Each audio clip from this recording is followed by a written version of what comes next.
नमस्कार, जय शंकर दत्तगुरु. वृश्चिक राशीसाठी हे गुरुभ्रमण कसं असेल हे आपण बघणार आहोत. वृश्चिक राशीच्या जातकाला गुरुभ्रमण अष्टम भावातनं होत आहे. थोडक्यात 8वा गुरु या ठिकाणी तुम्हाला पूर्ण वर्षभर प्राप्त होतो आहे.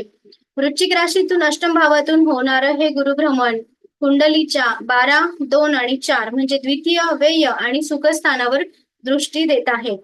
हे भ्रमण वृश्चिक राशीला विचारपूर्वक निर्णय घेण्याला सांगत आहे. आर्थिक गुंतवणूक करताना, आर्थिक निर्णय घेताना वडीलधाऱ्यांचा सल्ला यांनी अवश्य घेतला गेला पाहिजे. विद्यार्थी दशेतील मुलांनी आळस सोडणं गरजेचं आहे. आळशीपणा जर तुम्ही कराल तर तुम्हाला कुठेतरी शिक्षणामध्ये खंड पडण्याची शक्यता हे गुरुभ्रमण दाखवतं.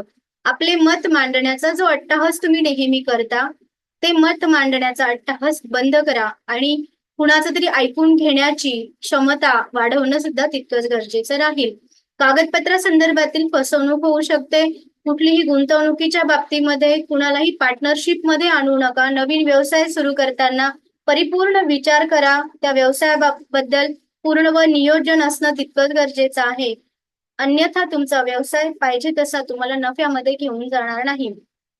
विशेष म्हणजे अष्टम भावातील गुरु व्यक्तीला आध्यात्मिकतेची विशेष आवड निर्माण करतो. ब्रह्मांडीय ऊर्जेची ओळख करून देतो. आपल्या शास्त्रामध्ये, आपल्या हिंदू धर्मामध्ये जे जे काही गूढशास्त्र आहे त्याचा उत्तम अभ्यासक ज्यावेळेस आपल्याला अष्टमात गुरु असतो त्यावेळेस आपण अवश्य होऊ शकतो. व्यय भाव, गुंतवणूक करा. ही गुंतवणूक कशावर असेल तर तुमच्या बुद्धीतल्या ज्ञानावर करणं तितकंच गरजेचं राहील. तुमच्या ज्ञानवाढीसाठी तुम्ही अपग्रेड होणार असाल तर हे गुरुभ्रमण तुम्हाला नक्कीच फायदेशीर ठरेल. परंतु मी ते सांगू इच्छिते की कुठल्याही प्रकारचा भौतिक अट्टाहास करू नका. कुठल्याही प्रकारचा आर्थिक गुंतवणुकीचा अट्टाहास सुद्धा तुम्ही या पूर्ण वर्षभर नाही केला तरीही चालेल. आळस सोडणं तितकंच गरजेचं आहे. दत्त महाराजांची उपासना करणं तितकंच गरजेचं आहे. त्यासोबतच आपल्या घरातील ज्येष्ठ नागरिक जे आहेत, आजी आजोबा वडीलधारे यांचा सुद्धा मान तुम्ही या दिवसांमध्ये अवश्य ठेवायचा आहे.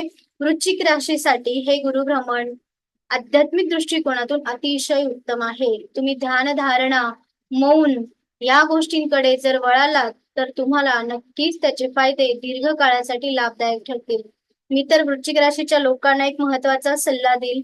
वृश्चिक राशीच्या लोकांनी कधीही जरी तुम्ही साधना केली नसेल तर अवश्य विपश्यना केंद्रामध्ये जा आणि 10 दिवस आत्मपरीक्षणाला संधी द्या. स्वतःतला मी ओळखा.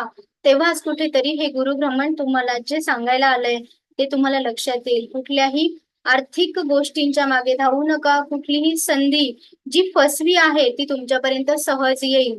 त्यामुळे जे आहे त्याला पूर्णतः पारखून नंतरच निर्णय घ्या. उगाचच अफवांवर विश्वास ठेवून किंवा ऑनलाईनच्या माध्यमातून संधी उचलून घेऊ नका. ते तुम्हाला नुकसानकारकच ठरणार आहे. वृश्चिक राशीसाठी हे पूर्ण गुरुभ्रमण अष्टम भावातलं उत्तम रोज किमान 1 तास तरी मौन ठेवायला सांगतं. आणि या मौन मध्ये ओम द्राम दत्तात्रयाय नमः, ओम द्राम दत्तात्रयाय नमः या मंत्राचा अधिकाधिक उच्चार करणं तितकंच गरजेचं राहील. सोबतच औदुंबर वृक्षाची पूजा वृश्चिक राशीच्या लोकांनी पूर्ण वर्षभर केली तर ती उत्तम फल देणारी ठरणार आहे. त्यामुळे वृश्चिक राशीच्या लोकांनी शक्य असेल तर दत्तस्थानाला अवश्य भेट द्या. दत्त महाराजांची उपासना नियमित करा. महाराजांची कृपा प्राप्ती होणारं हे गुरुचं अष्टम भावातलं भ्रमण तुमच्यासाठी असणार आहे. व्हिडिओ आवडला असेल तर नक्की लाईक करा, शेअर करा आणि कमेंट मध्ये